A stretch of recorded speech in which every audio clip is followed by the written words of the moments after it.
ក្រុមហ៊ុន CXD Industry Co Ltd កំពុងជ្រើសរើសបុគ្គលិកអ្នកឯកទេសផ្នែកលក់និងតំណាងផ្នែកលក់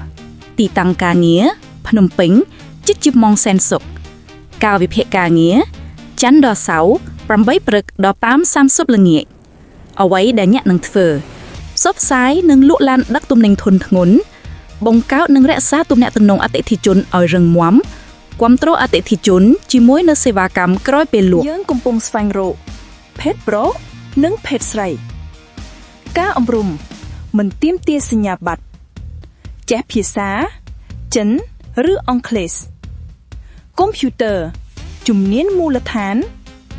មានបទពិសោធន៍ផ្នែកអ្នកនឹងទទួលបានប្រាក់ខែគោល